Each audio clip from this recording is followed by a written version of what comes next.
The human versus god conflict is a trope as old as literature itself.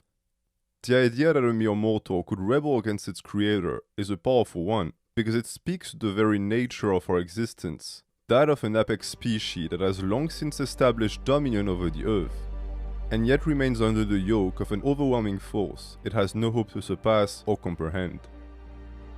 Throughout centuries, there have always been men to refuse that status quo and reject the celestial reign, with their journeys invariably inscribing themselves in the great tapestry of human history that stories like the Epic of Gilgamesh or the Odysseus constitute. In those tales, divinities often serve as obstacles to overcome in order to reach an end goal, but rarely represent the objective in itself, as their might would make them too steep a wall to climb, relegating them to the role of external influences which never engage with the heroes directly. Record of Ragnarok saw that archetype and thought, you know what would be fun? If the humans actually clashed against the gods for once, instead of just being puppets of fate. This mission statement sums up the entire plot of the show, as it's basically a modern version of the Armageddon, except this time mankind gets to have an active role in the matter, rather than being relegated to the sidelines. It's not deity versus monster anymore, it's janitor versus creation. And since our fighters in the sky have decided to wipe us from the face of the earth, now's the time to engage in a gigantomachia of our own and reclaim our right to exist. With defeat spelling death, the stakes have never been so high for humanity, and this is why reading/watching Record of Ragnarok will make you want to transcend Godhood. この先1000年の存続を手にすることができるのか。人間よ、祈るのはおやめなさい。私たちが倒さなければならない相手はあなたが今祈っている神なのですから。 Right off the bat, I must say that I highly encourage you to check out the manga instead of watching the anime, as the quality of the adaptation ranges from mediocre to downright terrible. On top of that, the Netflix series straight up skips several key moments of the story, and considering how light the plot is to start with, there really isn't any reason as to why you shouldn't just read it instead. The one thing that gives a slight edge to the TV version is the fact that most characters are even buffer on screen than they were in the panels. But that could also be perceived as a weakness, considering that some of the physiques that used to look achievable now appear completely unreachable after the transition. Of course, this makes sense for the gods, as the cast of divinities should naturally appear out of this world. But for the humans, it made sense that they would be slightly less visually impressive, as despite being the strongest representatives of mankind, they're still of earthly nature. This is important, because the group of legendary mortals fighting for survival will be the focus of this recommendation video. The first of these warriors is Lu Bu, aka the Flying General, and if you thought the champions of humanity were going to be model citizens, then think again, because this guy is pretty much the anime version of Genghis Khan. To defeat gods, you sometimes have to resort to demons. And who better to stick it up to them than a guy who spent the best part of his existence destroying their creations for fun. When your idea of a chill afternoon is storming a battlefield and turning enemy soldiers into shish kebab, you automatically showcase all of the necessary qualifications to become a Titan Slayer. Bonus point if you also look incredibly bold doing so, as if impelling 3 dudes and holding them at arm's length was no more exciting than filling your taxes. It would be ironic for one of the most bloodthirsty soldiers the world has ever seen to come to its rescue, but in truth, Lu Bu isn't in for that. To him, this tournament isn't about humanity's survival. After all, he's made a career out of killing as many people as possible, so why would the gods doing the same thing evoke any feelings of revolt in his heart?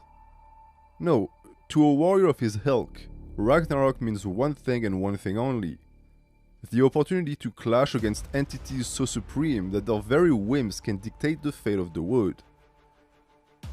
Being too strong can become boring, and when the metaphorical representation of your frustration is you screaming naked atop a mountain of corpses, this is a chance that you won't let slip through your fingers. As you've noticed, he's also extremely muscular. Get used to it, because every character in this show is some level or another of jacked. We're talking about a manga where even the weapons can get a pump, as if they were actual extensions of the fighters' bodies, ready to burst at any moment and eager to gorge themselves on the blood of the enemy. Getting crushed by a hammer is one thing, but getting mugged by it beforehand is just adding insult to injury. And if you think that's ridiculous, well, you ain't seen nothing yet. This show's second name is ridiculous. Case in point, Lubu actually stood up after having both of his tibias crumble underneath him, because as you all know, bones are just a social construct, and pure willpower alone is all you need to overcome any injury. There's no mistaking it. He's a massive Chad. Even when he was already the strongest being on Earth by far, he still continued to train his ass off to become better. We're not talking about a few push-ups here. Lubu's idea of a good workout is climbing up a mountain somewhere and swinging his weapon thousands of times until it breaks. At which point he just grabs a new one and does it again. If that doesn't make you want to drop everything and go train, I don't know what will. Add to that the fact that he's built like a freak and you got yourself the perfect role model to follow in order to leave humanity behind. Of course, the gods he is facing are just as dominant, which leads to peak anabolic panels such as this one depicting the final clash between the general and Thor, with the two of them looking straight up demented in the type of all-out final attack that is so reminiscent of Dragon Ball Z. I mean, take one look at these faces and tell me that it doesn't make you want to stack a barbell and go for a set of deadlifts to failure. You might not like it, but this is what peak intensity looks like. The entire saga is in the same vein. Just an endless succession of Homeric clashes where each character wants nothing more but to pull off the head off of their opponent's body. There's no room for the power of friendship here. This is all about that feeling of domination you sense raging in your guts when you're aggressively hyped about lifting. If this is a sensation you enjoy, Record of Ragnarok is full of it. Not every instant has to be that momentous, and the show knows not to take itself too seriously, which is sort of a must considering its bombastic premise. Without some touches of humor here and there, the narration could have quickly become suffocating, as not every series can get by with just pure unabashed alpha vibes a la Grapplebaki. Especially considering that in terms of scenario, Ragnarok gets desperately dwarfed by pretty much every single martial arts series out there. It's not an issue, however, since the only plot this manga really needs is a basic tournament setting, the rest of the storytelling taking place during combat, as most of the lore comes from pre-existent mythological backgrounds. Having auto-generated characters allows for much more freedom in terms of presentation and narrative use. This is how you end up with Adam the First Man as a contestant, showing up in the arena only wearing a fig leaf and presented as the ultimate survivalist, which is both hilarious and thematically appropriate, or why there is an entire section dedicated to Zeus dancing to Hermes' tunes. These moments of goofiness aren't random, as despite participating in the pacing of the show, they never really break or alleviate the feeling of pressure that weighs on the entire Ragnarok manga. If anything, they add to it, as the slight touch of harmless fun they bring is quickly dissipated by the persistent reminder that this is a fight for humanity's survival. Case in point with Zeus, who went from busting out his best moves to giving Adam the death stare while casually reminding him that as the fighter of the skies, he has the ability to break his neck faster than you can snap into a Slim Jim. Our most ancient ancestor would respond to that provocation in kind, electing to face the most physically imposing god with his fists alone, a choice that is not only ballsy as fuck, but also exemplifies the spirit of competition that has led us to becoming the dominant species of our planet. In the eyes of a god, this behavior can only be seen as foolish, since they are watching this struggle atop their mountain of might, quite aware of the distance that separates them from us. Just look at this guy. He's making that teacup look like a toy set with how hard he's mugging it. It's not difficult to imagine why someone like him would find the very idea of humans rebelling against his kind to be ridiculous. But this is exactly why this entire concept is so motivating. It's by doing things no one expected us to do that we became number one. And the only way for us to keep progressing forward is to continue being the crazy, relentless murder apes that we've always been, regardless of what the universe thinks of it. That type of mindset is what births miracles. And this is exactly what Adam represents. His fight against Zeus constituting a sort of meta tournament within Ragnarok itself, as he is facing the one formerly responsible for the extinction of his sons and daughters. Remember when I told you that Zeus could easily snap his neck? What Jupiter didn't know is that this was opposite day, both literally and figuratively, as the champion of humanity punched him so hard that his head did a 180. That way, he got to watch Adam pull off the cool anime pose that every shonen hero does after striking their opponent, instead of, putting up a guard or dodging. Which wasn't necessary here, considering that one hit was all it took to KO Zeus. Or so you thought. This is the Godfather of Cosmos we're talking about here. The deities selected to face the envoys of mankind are all monsters amongst their peers, and rightfully so, since this show wouldn't be nearly as inspiring if the opposition was made up of small fry. Considering how prideful the gods are, it also makes total sense that they would send their strongest member to face the first man, and that Zeus would insist on using all of the strength at his disposal to crush humanity's hope. And what better power-up for an end boss than to literally turn into a hunk of muscles and despair? Record of Ragnarok is far from being the first show to use that trope, as the character of Toguro from Yu Yu Hakusho was entirely based around this mechanism. But the one manga that should immediately come to mind when seeing that transformation is Grappler Baki, Adamas being a direct reference to the final fight of the Maximum Tournament arc, that saw Jack Hanma use a similar technique to compress his body and turn into the perfect killing machine. When a manga's idea of a badass ultimate move consists of making the character more buff, you know you're in good hands. Of course, this metamorphosis serves only one goal: setting up the scene for an epic face-to-face between the two characters, with their fists as only weapons. I'm not going to spoil it for you because it would be criminal, but know that this fight alone justifies reading the entire series. It is that good of a brawl, in part because Zeus is a literal mountain of muscles, but mostly because Adam is just too cool. His persona is the anti-Lubu. He doesn't particularly like to fight, but when he heard that the survival of his children was on the line, he didn't hesitate to go all out to protect his family. In doing so, he also sent a strong message to his offspring: if you want to make it, you're gonna have to fight. Rebelling against the gods means refusing to accept fate as it's been written for you, and struggling with all your power to make the life that you have selected, regardless of the price or consequences. No wonder why Adam is most people's favorite character. His indomitable spirit is contagious and makes him an incredible source of inspiration for anyone striving to improve themselves. Just like the Flying General, he symbolizes the power that can be obtained from a simple refusal to give up.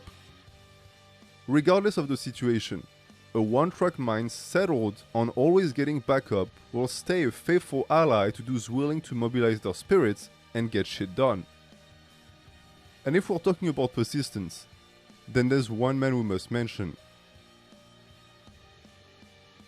Since the author of the manga is Japanese, it's not too surprising that one of the humans chosen to save the day would be a samurai. Throughout history, there have been dozens of Ronins whose name entered the Great Book of Legends, and you often hear people question who, out of all of these valorous warriors, could be considered the strongest swordsman of all times. To some, the obvious answer would be Miyamoto Musashi, author of the Book of Five Rings, an overall Übermensch who defeated and killed more than 60 men in single combat. His portrayal in the manga is a good physical representation of those feats, the illustrator opting to draw him with arms the size of oak trees, with veins running through them like he's opening his own irrigation business. It's like an endless male power fantasy where every single ripped dude from ancient history till now eventually makes an apparition. It's great. By the way, Musashi definitely took the neck pill. And considering the physiques of his fellow swordsmen, it's not the only pill they're taking. Forget whey protein, it's all about that anabolic rise. How else would you explain the fact that this guy's biceps are twice the size of his head? It's the bentos, I'm telling you. Quite refreshing to see samurais depicted as muscle-bound meatheads for once. They are usually drawn to be much skinnier. It's not all about the physique, however, as walking the way of the warrior also entails engaging in strenuous spiritual development. Just like lifting weights demands more than simply picking stuff up and putting them down. At some point, if you want to keep progressing, you need to develop your reasoning skills, and a lot of that comes through studying philosophy. Often, it is not the body that falters, but the spirit, and our last champion of humanity knows that better than anyone. Regardless of the obstacles that have stood in his way, he always managed to continue his journey. Even death wasn't strong enough of a deterrent to prevent him from pursuing true mastery of the soul and sword. This man, Sasaki Kojiro, is the mightiest swordsman of all time in this fictional universe, for one simple reason. Unlike his competitors, he never stopped training. He embodies the spirit of Bushido, an endless pursuit of perfection that can survive any setbacks, guided by a strict code of conduct and honed through rigorous martial practice. Far from having been born strong, he is the patron saint of every single guy that has to put in twice the work in order to get any results at all. Having been defeated times and times again by his contemporaries, he could have just slipped into despair and given up the sword entirely. But did he do that? Of course not. The way of the warrior is no place for a coward, and Sasaki is not a coward. Does he like training? You don't need to tell him twice. You can be sure that he'll be making his way into the mountains right away, ready to sharpen his skills with the fervor that only dudes with a passion for their craft can understand. In an endless quest to fight the strong, he moved from one challenge to another, overcoming every plateau and turning yesterday's limitations into nothing more than memories. For some, the promise of an arduous opponent is daunting. To him, it's like the best gift he could have wished for. You want to make his day? Show him an enemy he has no hope to defeat. Transcending Godhood? Please. Kojiro has transcended the very fabric of reality itself, so deep in the practice of his art that he is able to summon fearsome warriors through the power of his imagination alone, all of whom are of course jacked and covered in scars. You heard of shadow boxing, here's spirit slashing. 2 times the risks, 10 times the results. All this work serves only one goal: becoming stronger. Regardless of what you train for, your aim is to be better tomorrow than you were today. To do so, you'll have to aim for slow and incremental progress, which is exactly what Sasaki did, as opposed to the gods who were just born into the supreme beings that they are, without ever having to put in any effort at all. This is what transcending godhood means: to go beyond our human condition and reach up to an ideal. If it didn't look unattainable, what would be the fun in even trying to grasp it in the first place? This slow grind up the mountain that led Kojiro to his level of excellence is the way, and knowing that there exist people who are ahead of you on that path should stimulate you into advancing even further on it. Not just for your own development, but also for the sake of all the others that will be coming after you and follow in your footsteps. So what if some people are born destined to reach the summit? The way of the warrior is not a track field, and anyone that you perceive as superior will eventually end up just a speck in your rearview mirror. Those who fall off the path weren't doomed to do so by destiny. They were cast away by their own inability to see the climb for what it is: the challenge of a lifetime. Only the weak-minded sees the road ahead and dreads its length. Regardless of the task, the winner will always be the one who stuck with it the longest. And when it comes to hammering away at something, there is not a single human on Earth that can match Sasaki. Not even a fight against a god was enough to make him despair. And even when he found himself drowning in the depths of the abyss, against all odds, he still summoned the strength to persevere. Struggle is a variable bestowed upon humans by destiny. You can either let it break you, or temper you into tougher steel. Compared to the never-ending thirst for growth that defines mankind, the concept of godship is laughably meek. All of the lordliness and might in the world cannot survive a confrontation with a being that simply refuses to stop advancing. And if the gods have their pride to rely on, we humans fuel our drive with an undying spirit of survival, based on the unshakable belief that we will live to see another day, something that our creators have never had to worry about, and which gives us the edge over them. This difference in determination can be felt throughout the entire tournament, and besides the muscular physiques and epic clashes that the show presents, I believe it to be the main reason why you should read/watch Record of Ragnarok. If you want more anime recommendations, check the description. And remember, regardless of the challenge ahead, as long as there is life, there is hope.